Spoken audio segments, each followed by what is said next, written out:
Hello, today I'll be presenting my research on gender-based violence against displaced women in Ukraine. I believe this research topic is very important and relevant now because it sheds light on the current situation in Ukraine. As we all know, Ukraine is located in Eastern Europe. It used to be a member of the Soviet Union, but after the collapse of the Soviet Union, it became an independent country. However, the relationship with Russia has been uneasy ever since.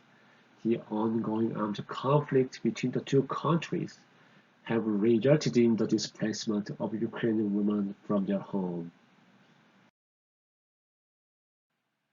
Displaced women in Ukraine face a higher risk of gender-based violence due to various reasons. This can be economic difficulty, breakdown of community support structures, and normalization of domestic violence. Furthermore, since the outbreak of Russia's invasion, there has been a significant increase in the number of GBV incidents. Unfortunately, most perpetrators escape punishment, meaning prevalent impunities in these areas. What's worse is that the Russian invasion has expanded the conflict to a larger geographical area. This has led to a rise in the number of incidents in regions that were previously unaffected. There have been news coverages about numerous cases of rape and sexual violence that occurred in Ukraine since the outbreak of the war.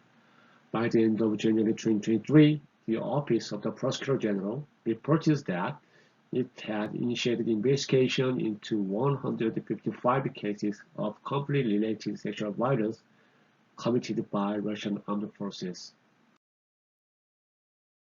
This map shows the territory of Ukraine where the current war is taking place.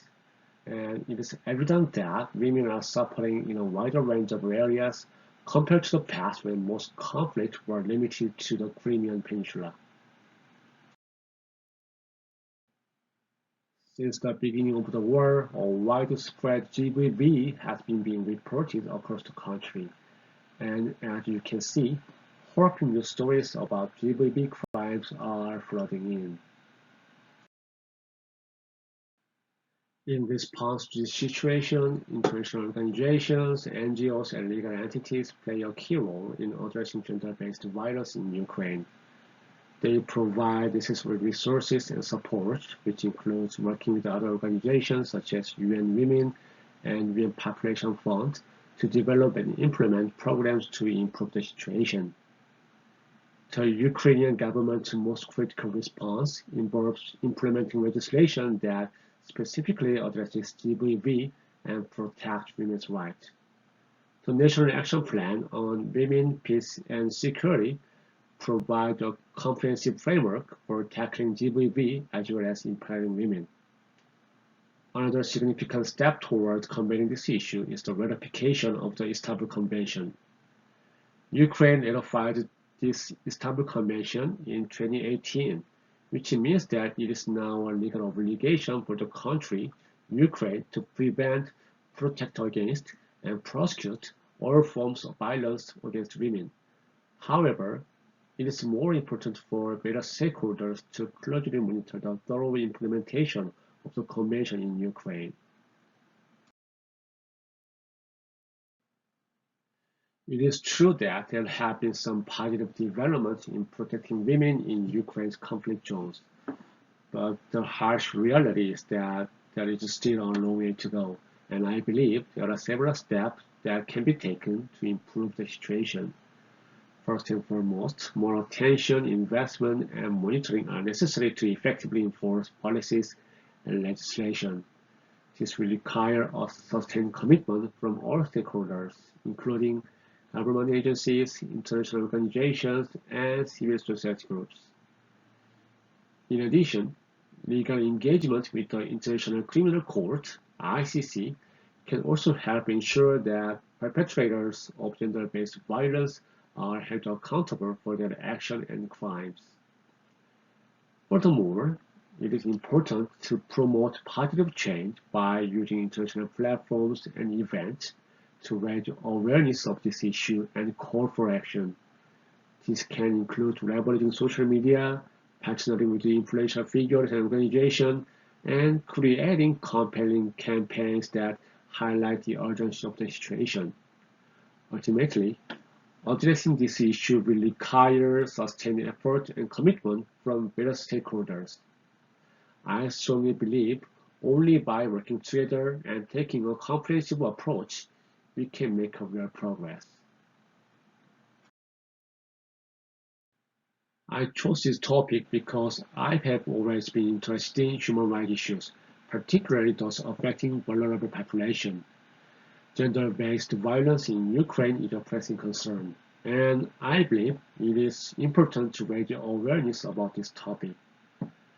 Furthermore, I think this topic was appropriate for this assignment as it allowed me to delve into a complex current issue, critically analyze the contributing factors, and explore the potential solutions.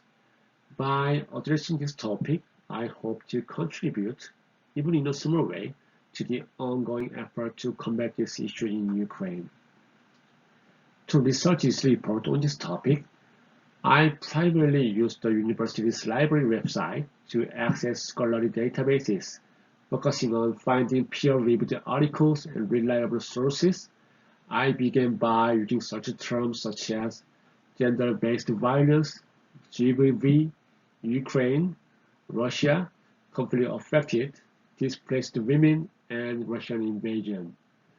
This process involved refining my search terms and filtering the results based on relevance, publication date, and credibility of the authors.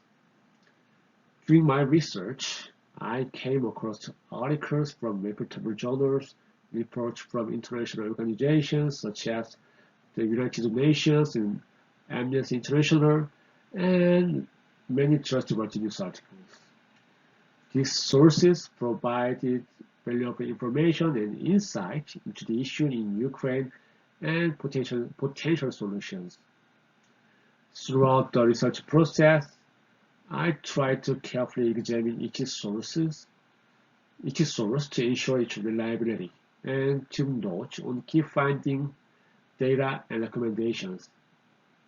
By synthesizing this information, I tried to create a cohesive and informative report that addresses the background, contributing factors, and potential solutions. And I think my report is more analytical in nature than argumentative. Rather than taking a firm stance on the issue, I tried to present information and evidence to describe the situation and the topic, even though I include some recommendations in my report. That is, the focus of my report is not to persuade the audience to take a specific position, but rather to provide a comprehensive analysis of the issue. The limitations of my report would be a lack of available quantitative data on the issue. While there are ongoing researches and studies on this topic around the world, at the moment there are relatively few studies or reports that provide data through tables or graphs to help understand the scope of the problem. Moreover, my report had to primarily rely on secondary data sources, and lastly, while I presented some recommendations, I was unable to include specific, practical, and concrete alternatives.